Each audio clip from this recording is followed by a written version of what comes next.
నాగరాజు హత్య కేసులో ఐఏఎస్ అధికారిని పోలీసులు ప్రశ్నిస్తున్నారు. తెలంగాణ వ్యవసాయ శాఖ జాయింట్ సెక్రటరీగా పనిచేస్తున్న వెంకటేశ్వరరావు డ్రైవర్ నాగరాజు హత్య జరిగినట్టు తెలిసినా దాచిపెట్టినట్టు పోలీసులు అనుమానిస్తున్నారు. హత్య జరిగిన తర్వాత వెంకటేశ్వరరావు అపార్ట్మెంట్ వరకు వచ్చినట్టు తెలుస్తోంది. ఐఏఎస్ అధికారి కుమారుడే డ్రైవర్ని హతమార్చి ఉంటాడని సీసీటీవీ దృశ్యాల ఆధారంగా తెలుస్తోంది. ఐఏఎస్ అధికారి వెంకటేశ్వరరావు నుంచి వివరాలు సేకరిస్తున్నారు పోలీసులు. అయితే ఆయన మాత్రం విచారణకు సహకరించడం లేదు. పోలీసులతో గొడవకు దిగారు. పోలీసులు స్వాధీనం చేసుకున్న ఫోన్ను తిరిగి ఇచ్చేయాలంటూ పోలీసులతో వాగ్వాదానికి దిగారు.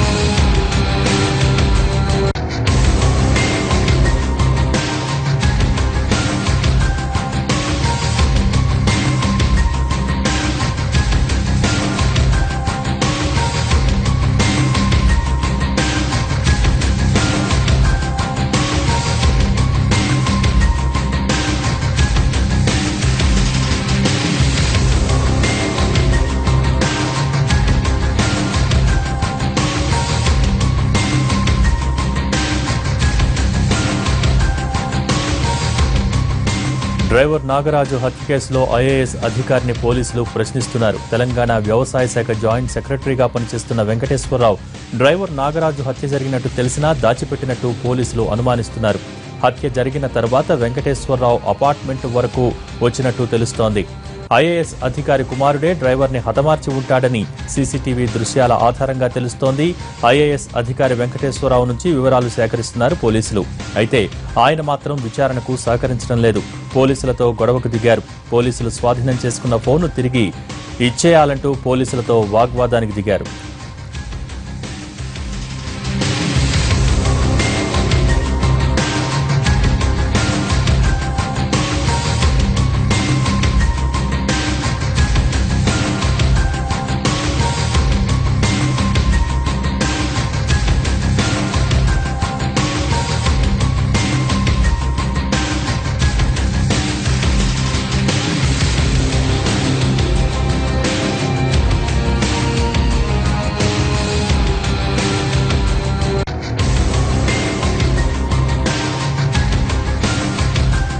నాగరాజు హత్యపై మరింత లోతుగా విచారణ చేపడుతున్నామని అన్నారు డీసీపీ వెంకటేశ్వర్లు. కళ్యాణి రెసిడెన్స్ పై మద్యం తాగాక ఇద్దరి మధ్య గొడవ జరగటం వల్లే దారుణం జరిగిందని అన్నారు. ఈ గొడవ జరిగిన సమయంలో ఆటోలో కొందరు వచ్చి దాడికి పాల్పడ్డట్టు తెలుస్తోందని, హత్యపై విభిన్న కోణాల్లో దర్యాప్తు చేస్తున్నట్టు డీసీపీ చెప్పారు. మనకు కొన్ని ప్రాథమిక సాక్ష్యాధారాలను బట్టి ఆ వెంకట సుకృత్ అని ఆ నాగరాజు యజమాని యొక్క కొడుకుపై మనకు కొంత కనిపిస్తూ ఉంది. ఏదేమైనా ఇంకా ఫర్దర్ మనము ఇన్వెస్టిగేషన్ చేసేది. అందులో ఎవరెవరు ఇన్వాల్వ్ అయినారు, అతడు ఎందుకు చంపినారనేది ఆ కోణంలో కూడా మేము విచారణ చేస్తూ ఉన్నాము. మరి అందులో అది అంటే మనకున్న ప్రాథమిక ఆధారాలను బట్టి 17th రోజు అతను డిసీజ్డ్తో పాటు వెంకట సుకృత్ కూడా ఈ కళ్యాణి రెసిడెన్స్లోని టెరాస్ పైకి వచ్చినట్టు తెలుస్తూ ఉంది. అక్కడ కొంతసేపు తాగిన తర్వాత వాళ్ళ మధ్య గొడవ జరిగి మూలాన అతను కొట్టడం మూలాన అతడు చనిపోయినట్టు తెలుస్తూ ఉంది.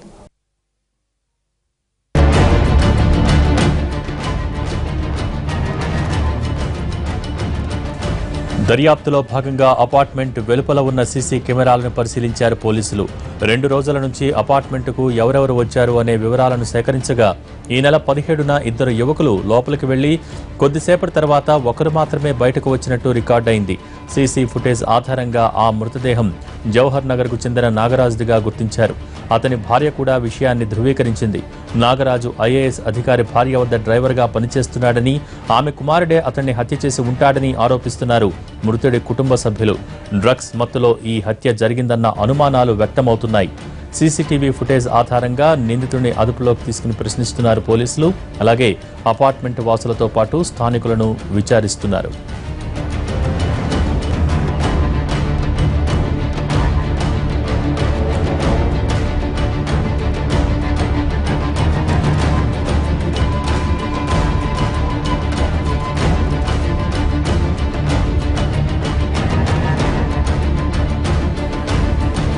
యూసఫ్గూడ సాయి కళ్యాణి రెసిడెన్సీ టెర్రస్ నుంచి దుర్వాసన వస్తుండటంతో అపార్ట్మెంట్ వాసులు ఆదివారం జూబ్లీహిల్స్ పోలీసులకు ఫిర్యాదు చేశారు.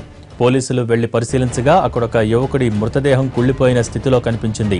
పంచనామా చేసి మృతదేహాన్ని పోస్టుమార్టం నిమిత్తం గాంధీ ఆసుపత్రికి తరలించారు. అపార్ట్మెంట్లో కారు డ్రైవర్ హత్యకు సంబంధించిన మరింత సమాచారం మా ప్రతినిధి కమల్ అందిస్తారు. ఐఏఎస్ ఆఫీసర్ కుమారుడి చేతిలో దారుణ హత్యకు గురైనటువంటి డ్రైవర్ కుటుంబ సభ్యులు ప్రస్తుతం అంతా ఉన్నారు. ఏం జరిగిందండి అసలు? ఆయన ఎంతకాలం ఇక్కడ పనిచేస్తుండు? ఇక్కడ రెండు మూడు సంవత్సరాల నుంచి చేస్తుండు సార్. 2-3 సంవత్సరాల నుంచి చేసి ఆయన కాడ ఇప్పుడు సంవత్సరం 6 నెలలు అయింది సార్ చేసి. అయితే ఆయన అయితే కారు తోలు కాలు తీసుకుపోయిన కారులో లోపల దంపినారు ఆయన పెద్ద కొడుకు. ఇట్లా ఎవరి ద్వారా చేరిండు అక్కడ పనికి ఇక్కడనే రూమ్ కిరాయి తీసుకుని ఉండు సార్. ఆయనే తీసుకున్నాడు డ్రైవర్గా లైసెన్స్ తోటి చేసిండు. ఎన్ని రోజులైంది ఇక్కడికి వచ్చి? మా అమ్మాయి వస్తుంది. ఆయన ఐఏఎస్ ఆఫీసర్ అంట, జాయింట్ కలెక్టర్ అయితే ఈ అబ్బాయి డ్రైవింగ్ లైసెన్స్ ఉంది, అన్నీ ఉన్నాయి. కార్ డ్రైవర్ అయినా అయితే ఎప్పటి నుంచి 3 సంవత్సరాల నుంచి ఉంటుండు 3 సంవత్సరాల నుంచి ఉంటుండు. 3 సంవత్సరాల నుంచి ఉంటుంటే ఇక మంచిగానే ఉంది, అన్ని బాగానే ఉన్నాయి.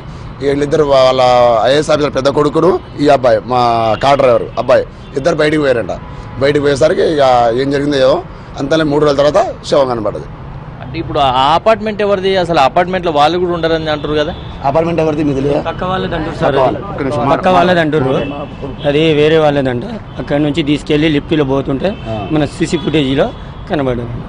అయితే పోయేటప్పుడు మన లిఫ్టీలో ఇద్దరు పోయారు. వచ్చేటప్పుడు ఒక ఆయన వచ్చింది కాబట్టి 17వ తారీఖు నాడు అది జరిగింది సంఘటన. ఇప్పుడు ఎక్కడుంది శవం? ఎక్కడుంది? మన ఉస్మానియా హాస్పిటల్. ఏం పేరు ఆయన పేరు? నాగు. ఏ ఊరు?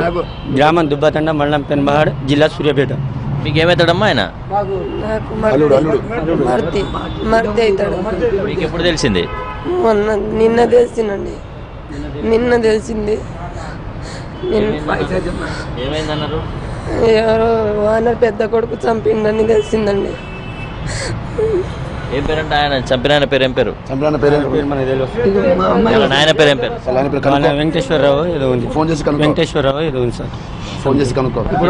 ఇది మొత్తానికి ఐఏఎస్ ఆఫీసర్ కుమారుడి చేతిలో దారుణ హత్యకు గురైనటువంటి కుటుంబ సభ్యులంతా కూడా ఆవేదన వ్యక్తం చేస్తున్నటువంటి పరిస్థితి.